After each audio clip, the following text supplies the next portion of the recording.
Good morning students. ये मैं टीवाइस BCom semester 6 का लेक्चर रिकॉर्ड कर रहा हूँ। जीएसटी का, गुड्स एंड सर्विस टैक्स। तो हम लोग सबसे पहला चैप्टर करने जा रहे हैं, introduction and GST supply under section number 7। तो सबसे पहला मैं आपको सेक्शन नंबर आर्टिकल नंबर 246 ए कराऊंगा, लेवी एंड कलेक्शन, कि आपको टैक्स कैसे लेवी करना है और कैसे कलेक्ट करना है। अब आपके चार तरह के जीएसटी होते हैं। तीन तरह के जीएसटी होते हैं: C GST, S GST, C GST, UT GST और आई जीएसटी। अब आपको कब कौन सा टैक्स लेवी करना है वो डिपेंड करता है सिचुएशन पे। फॉर एग्जाम्पल, अगर मैं विद इन द स्टेट अगर ट्रांजेक्शन करता हूँ, मतलब फॉर एग्जाम्पल महाराष्ट्र के अंदर ही मेरा ट्रांजेक्शन हो रहा है, मुंबई टू नासिक, मुंबई टू सतारा, तो फिर उस केस में हम लोग सी जीएसटी और एस जीएसटी कलेक्ट करेंगे। तो उसको बोला जाएगा intra state supply. Intra state supply. और फॉर एग्जाम्पल, अगर मैं दमन टू दमन में मेरा ट्रांजेक्शन हो रहा है, तो उस केस में मेरा चार्ज होगा C GST and UT GST, तो उसको रहेगा इंट्रा स्टेट सप्लाई। अब फॉर एग्जाम्पल मेरा ट्रांजेक्शन हो रहा है Mumbai to Gujarat, Mumbai to Punjab, Mumbai to Kashmir के अंदर, तो उस केस में होगा इंटर स्टेट सप्लाई। तो इंट्रा स्टेट सप्लाई का अगर सिंपल मीनिंग बताऊं, if the transaction is within the state and if the transaction is within the union territory, they will be treated as intra state supply. तो उसमें C GST और S GST charge करेंगे, या तो C GST और UT GST charge करेंगे। फिर inter state supply का वाला होता है when there is a transaction between one state and another state, one state and one UT, and one UT and another UT, then it will be treated as inter state supply. तो एक तो inter state supply, ठीक है। तो अभी मैं आपको बताता हूँ। इंट्रा स्टेट सप्लाई का मतलब होता है जब एक स्टेट के अंदर ट्रांजेक्शन हो रहा है या एक यूनियन टेरिटरी के अंदर ट्रांजेक्शन हो रहा है, तो उसको हो जाएगा इंट्रा स्टेट सप्लाई। मतलब मुंबई टू पुणे हो गया तो एक स्टेट के अंदर है वो, सूरत टू अहमदाबाद हो गया वो भी एक स्टेट में, दमन तो वो एक यूनियन टेरिटरी है। इंटर स्टेट सप्लाई का मतलब क्या होता है, दो स्टेट के बीच में ट्रांजेक्शन हो रहा है, दो यूटी के बीच में ट्रांजेक्शन हो रहा है, या फिर एक स्टेट और एक यूटी के बीच में ट्रांजेक्शन हो रहा है। फॉर एग्जाम्पल, मुंबई टू सूरत हो गया क्योंकि दोनों अलग स्टेट है, दमन टू पंजाब हो गया, तो ये एग्जाम्पल है, ठीक है। फिर अभी फर्दर कलेक्ट कौन करेगा टैक्स, सबसे बड़ा सवाल ये आता है। तो पार्लियामेंट और लेजिस्लेचर लेवी करेगी और कलेक्ट भी करेगी, दोनों लोग ही करेंगे। या तो C GST S GST applicable होगा, या तो सी जीएसटी और यूटी जीएसटी एप्लीकेबल होगा। तो ये इंट्रास्टेट सप्लाई का है। इंटरस्टेट सप्लाई के इसमें पार्लियामेंट लेवी भी करेगी, कलेक्ट भी करेगी, लेकिन जो डिस्ट्रीब्यूशन होगा, मतलब उसको बोलते हैं अपॉर्शनमेंट, वो जीएसटी काउंसिल के हिसाब से होगा। अब मैं आपको नेक्स्ट उसके अंदर आपको बताऊंगा कि जीएसटी काउंसिल क्या होता है। तो मैंने बताया कि अपोजिशन किसके बीच में होगा, सेंटर और स्टेट के बीच में, पर किसके हिसाब से, जीएसटी काउंसिल के हिसाब से। अब कुछ प्रोडक्ट ऐसे है ना जिसपे जीएसटी पे अभी भी मैटर चल रहा है, पर अब तो मैटर रिजॉल्व नहीं हुआ है, लेकिन कभी ना कभी फ्यूचर डेट पे उस प्रोडक्ट पे जीएसटी एप्लीकेबल होगा। वो है फाइव पेट्रोलियम प्रोडक्ट आपका: crude petroleum, high speed diesel, motor spirit, natural gas, aviation fuel. ये जो पांच पेट्रोलियम प्रोडक्ट है आपके, इस पे ऑन द फ्यूचर डेट आपका जीएसटी एप्लीकेबल होगा। फिर फर्दर मैं आपको बताने जाऊंगा जीएसटी काउंसिल क्या होता है।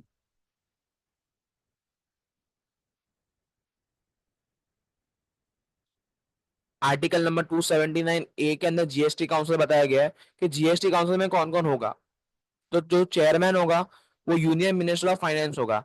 आज का जो फाइनेंस मिनिस्टर है वो निर्मला सीताराम, ठीक है। फिर मेंबर, तो मेंबर के अंदर हर स्टेट का जो भी रेवेन्यू और फाइनेंस का इंचार्ज है उसका एक मेंबर रहेगा। और फर्दर हर स्टेट के अंदर से एक मेंबर को नॉमिनेट किया जाएगा। तो ये तीन लोग होंगे: एक चेयरमैन जो union minister of finance, member her state का रेवेन्यू और फाइनेंस का रिस्पॉन्सिबल, और एक मेंबर हर स्टेट में से। अब जीएसटी काउंसिल के फंक्शंस, मतलब उनके काम क्या है। पहला तो है कि टैक्स रेट क्या होगा, जो भी ट्रांजेक्शन है, जैसे लग्जरी गुड्स पे क्या रेट ऑफ टैक्स होगा, एंटरटेनमेंट का कुछ अगर वो हो रहा है तो उस पे क्या टैक्स होगा, तो टैक्स रेट डिसाइड करना। फिर थ्रेशोल्ड लिमिट, कि कितना आप बिजनेस करोगे कि उसके बाद जीएसटी आपको एप्लीकेबल होगा, तो थ्रेशोल्ड लिमिट। फिर कौन से टैक्सेस जीएसटी के अंदर हट गए। नॉर्मली जो स्टेट के जो भी टैक्सेस थे, जैसे कि लग्जरी टैक्स था और फिर एंटरटेनमेंट टैक्स था, ये सारी चीजें जीएसटी के अंदर हट गई, जीएसटी इन पे आ गया है। फिर इन लोग का और एक काम है कि फाइव पेट्रोलियम प्रोडक्ट पे जीएसटी कब एप्लीकेबल होगा। एक है high speed diesel, motor spirit, aviation turbine fuel, natural gas, crude petroleum. फिर फर्दर आईजीएसटी कैसे अपॉइंटमेंट करना है, जो हमने ऊपर पढ़े कि आईजीएसटी लेवी एंड कलेक्ट तो पार्लियामेंट वो लोग करेंगे, लेकिन स्टेट और सेंटर कैसे बटेगा, जीएसटी काउंसिल के हिसाब से। To decide a transaction subject to और एग्जेम्पशन फ्रॉम जीएसटी, कुछ कुछ ट्रांजेक्शन ऐसे जो जीएसटी के अंदर एग्जेम्प्ट है, वो आप पढ़ोगे सेक्शन नंबर 11 के अंदर, तो वो मैं आपको बताऊंगा उस टाइम पे कि कौन से ट्रांजेक्शन एग्जेम्प्टेड है। फिर आटेगा आर्टिकल नंबर 366(12)(a). अब डेफिनेशन ऑफ जीएसटी आ गया। जीएसटी क्या होता है? It is a tax on what supply of goods or services और बोथ। मतलब अगर मैं गुड्स सप्लाई कर रहा हूँ या सर्विसेज सप्लाई कर रहा हूँ या दोनों कर रहा हूँ तो उस पर जीएसटी लागू होगा। ठीक है, पर क्या नहीं आएगा? Excluding tax on alcoholic liquor for human consumption, जो भी लिकर के यूज होता है कंजम्पशन, ह्यूमन कंजम्पशन के लिए, उसका टैक्स नहीं आएगा क्योंकि वो जीएसटी का अंदर कवर्ड नहीं है। ठीक है, फिर इसमें मैंने नोट लिखा हूँ कि अगर यूनियन टेरिटरी के अंदर ट्रांजेक्शन हो रहा है विद इन यूटी, तो CGST and UT GST apply होगा। मैंने आपको ऊपर वाले पॉइंट में बता चुका हूँ इंट्रा स्टेट सप्लाई के अंदर।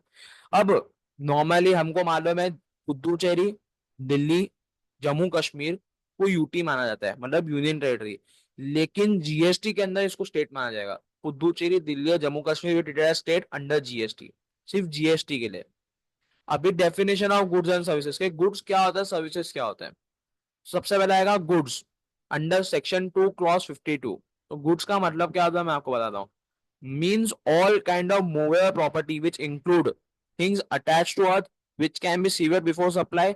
Actionable claim which excludes, actionable claim actual में जो normal sale of goods act जिसने पढ़ा होगा सेकेंड ईयर के अंदर, तो एक्शनेबल क्लेम गुड्स है नहीं एक्चुअल में बोला जाए तो, लेकिन अंडर जीएसटी एक्शनेबल क्लेम को गुड्स माना गया है।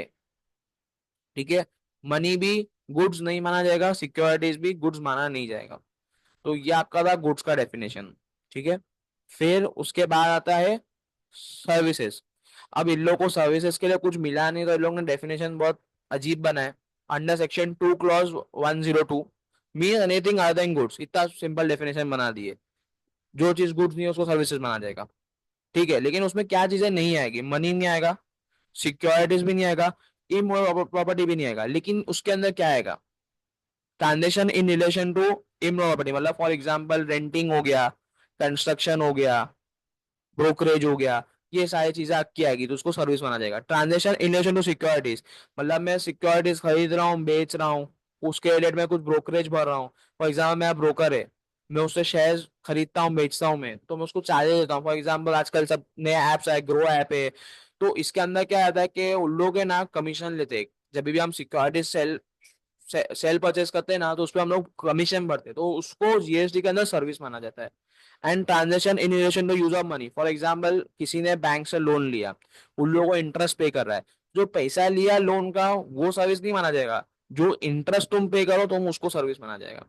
Conversion of money from one two another, मतलब फॉर एग्जाम्पल किसी ने इंडियन करेंसी से यूरोस खरीदा, डॉलर्स खरीदा, दिरहम खरीदा, रियाल खरीदा, तो आप जो एक्स्ट्रा चार्जेस भरते हो तो वो आपको सर्विस माना जाएगा।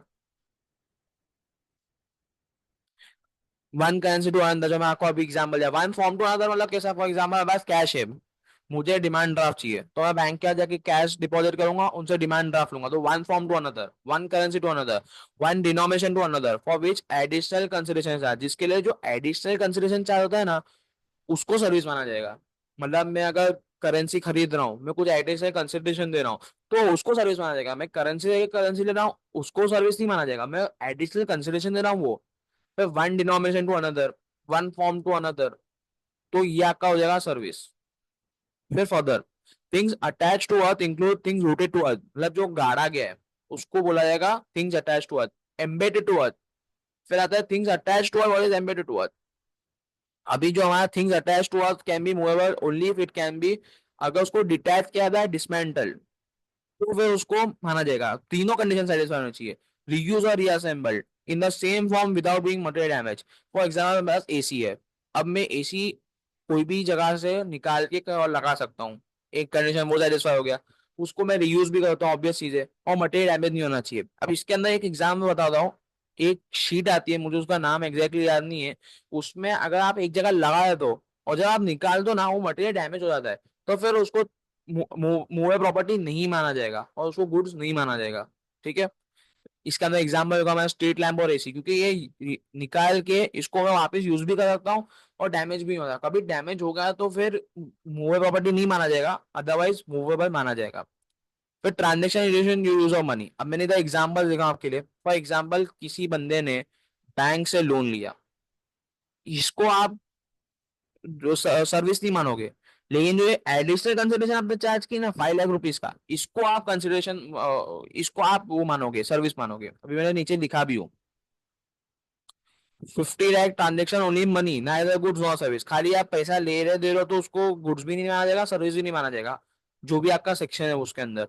और जो 5 लाख आपका एडिशनल कंसिडरेशन है ना, तो मैं पैसा देके पैसा पैसा जब लिया उसको यूज करने के लिए मैं एडिशनल कंसिडरेशन दे रहा हूँ, तो उसको सप्लाई ऑफ सर्विस माना जाएगा। फिर मैंने सेकंड एग्जांपल दिया हूँ।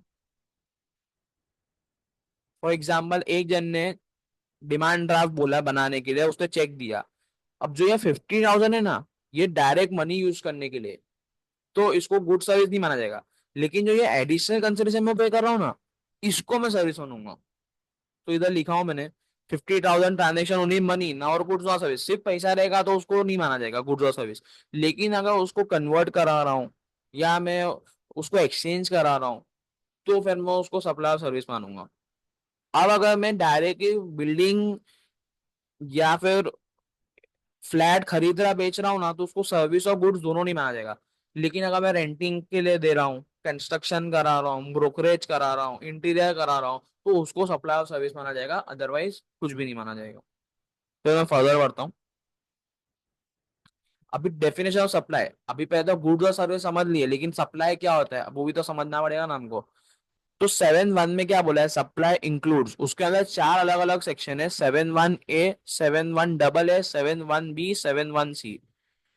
7.1 ए क्या बोलता है, means all form of supply of goods or services of both made agreed to be for a consideration in the course of or furtherance of business. अब इसमें तीन ही कंडीशन है, मैं आपको बताता हूँ एकदम सिंपल, एकदम लेमैन में बता रहा हूँ मैं। गुड्स और सर्विस होना चाहिए, कंसिडरेशन रहना चाहिए, और बिजनेस के अंदर रहना चाहिए। मतलब तीनों कंडीशन सेटिस्फाई होगा तो उसको सप्लाई अंडर 7.1 ए माना जाएगा। फिर 7.1 A, any transaction between associate and it members have be treated as supply for the purpose of GST. Association and member will be treated as different person. For example, मुझे society service render कर रही है, तो उस case के अंदर GST के अंदर ये सप्लाई माना जाएगा, क्योंकि एक एसोसिएशन और उसके जो मेंबर्स है उनको जीएसटी के अंदर दोनों अलग अलग माना जाता है। जैसे कि फॉर एग्जांपल सोसाइटी मुझे सर्विसेज प्रोवाइड कर रही है, तो उसको जीएसटी के अंदर सप्लाई माना जाएगा अंडर 7.1 ए। या फिर फॉर एग्जाम्पल मैं इंस्टीट्यूट का मेंबर हूँ, आईसीआई का मेंबर हूँ मैं फॉर एग्जाम्पल, उन लोग मुझे सर्विसेज दे रहे हैं, तो उस केस के अंदर भी उसको सप्लाई माना जाएगा अंडर 7.1 ए। 7.1 बी में क्या बोला है, import of services for consideration which may or may not be in the course of furtherance of business from importer point of view। For example मैंने सर्विसेज इंपोर्ट कराया, फॉर एग्जाम्पल मैंने laptop खरीदा foreign country से। अब उसमें कुछ problem आया, अब प्रॉब्लम आया तो मैं उधर कॉल सेंटर में कॉल करता हूँ और लोग से बोलता हूँ कि ये सब प्रॉब्लम है, तो मैं प्रॉब्लम सॉल्व कराता हूँ। तो ये हो गया। अब इसमें क्या आता है, मैं सर्विसेज इंपोर्ट करा रहा हूँ, लेकिन कंसेशन हो भी सकता है, नहीं भी हो सकता है। कंसिडरेशन होना चाहिए, पर अगर बिजनेस में होगा तो भी चलेगा, नहीं होगा तो भी चलेगा। मतलब मैं सर्विसेज इंपोर्ट करा रहा हूँ, कंसिडरेशन तो कंपलसरी होना ही चाहिए।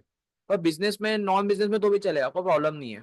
फॉर एग्जाम्पल कोई कोई डॉक्टर ही एडवाइस ले रहा है, अब वो बिजनेस के अंदर तो लेगा नहीं, वो पर्सनल कंजम्पशन के ले रहा है, कंसिडरेशन लेकिन दे रहा है, तो उसको सप्लाई अंडर 7.1 बी माना जाएगा। फिर आता है 7.1 सी। 7.1 सी में क्या हो रहा है, specified under schedule 1 will be treated as supply even if made without consideration. ये शेड्यूल 1 है आपका, वो मैं आपको बताऊंगा। उसके अंदर 4 ट्रांजेक्शन, उसको बोलते हैं परी ट्रांजेक्शन। तो मैं आपको बताऊंगा परी ट्रांजेक्शन के अंदर क्या क्या आता है। ठीक है, अभी फिर मैं वापिस 2 सेक्शन बाकी है मेरे, वो बताता हूँ, फिर मैं नीचे जाऊंगा। अभी क्या बोला गया, 7.1 ए में क्या बोला गया कि अगर एक ट्रांजेक्शन 7.1 के अंदर सप्लाई माना जा रहा है, जिसे मैंने आपको 4 पॉइंट बताया, अगर उसके अंदर सप्लाई माना गया है, तो अब देखना है कि सप्लाई ऑफ गुड्स है कि सप्लाई ऑफ सर्विस है, एज पर शेड्यूल 2। ठीक है, फिर आता है 7.2। 7.2 में क्या बोला गया है, अगर कोई एक्टिविटी शेड्यूल 3 में स्पेसिफाइड है ना, तो उसको गुड्स भी नहीं माना जाएगा, सर्विसेज भी नहीं माना जाएगा। वो मैं आपको बताऊंगा, अभी बहुत आगे आएगा। ठीक है, फिर मैं फर्दर आगे बढ़ता हूँ, जो मैं आपको ना शेड्यूल 1 7.1 सी का परी ट्रांजेक्शन, अभी मैं आपको वो बता देता हूँ। अभी परी ट्रांजेक्शन बताता हूँ मैं आपको 7(1)(c) का। Following transaction are covered by schedule 1, that is will be treated as supply if made without consideration. Consideration नहीं भी रहेगा ना तो भी उसको सप्लाई माना ही जाएगा कंपल्सरीली। तो उसमें आता है परी ट्रांजेक्शन। पहला आता है transaction between principal and agent. उसके अंदर ही पूरा मैं आपको डिटेल बताऊंगा कि कैसे विदाउट कंसिडरेशन इसको सप्लाई माना जाएगा, क्योंकि उसके अंदर भी दो चीजें पता है। Permanent disposal of business asset on which ITC is availed. ये आप है ना एकदम इन डेप्थ में पढ़ोगे आईटीसी चैप्टर के अंदर कि इसके अंदर क्या होता है। मतलब फॉर एग्जाम्पल एक जन का बिजनेस बंद हो रहा है, उसने अपना बिजनेस असेट बेच दिया, अगर विदाउट कंसिडरेशन में मैंने बेचा ना तो भी इसको सप्लाई माना जाएगा। इसका एक रेटेड सम आएगा आपको आईटीसी चैप्टर में आएगा, उस उधर आपको इन डेप्थ में मालूम पड़ेगा। फिर ट्रांजेक्शन बिटवीन रिलेटेड पार्टी और distinct person under section number 25।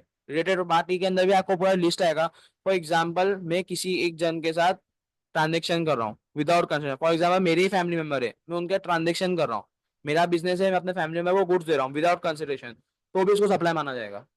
ठीक है। और डिस्टिंक्ट पर्सन वही बताऊंगा डिस्टिंक्ट पर्सन क्या होता है। Import of services from related party in the course of other of business.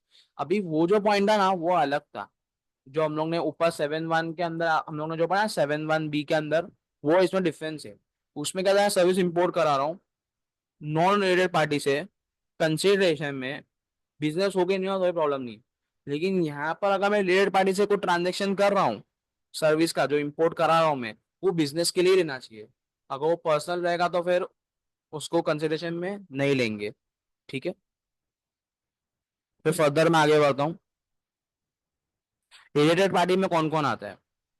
Person और ऑफिसर और director in the business of one other. For example मैं और मेरा दोस्त है, हम लोग दोनों की कंपनी है, मैं उसकी कंपनी का डायरेक्टर हूँ, वो मेरी कंपनी का डायरेक्टर है, तो हम लोग रिलेटेड पार्टी है। अगर हम लोग ने विदाउट कंसिडरेशन भी कोई ट्रांजेक्शन करा है तो उसको सप्लाई माना जाएगा under GST. Further person legal decker partners. For example हमारा पार्टनरशिप फर्म है, हम लोग 5 लोग हैं, हम लोग पार्टनर्स है। अगर हमारे बीच में कोई भी ट्रांजेक्शन विदाउट कंसिडरेशन होता है तो भी उसको सप्लाई माना जाएगा अंडर जीएसटी। ठीक है। 7(1)(c) के हिसाब से। Employer and employee give by employer to employee if is exempt if up to 50,000। अगर 50,000 तक का मैं गिफ्ट देता हूँ अपने एम्प्लॉय को तो वो एग्जेम्प्ट है, अदरवाइज उसके ऊपर जाएगा तो टैक्सेबल हो जाएगा।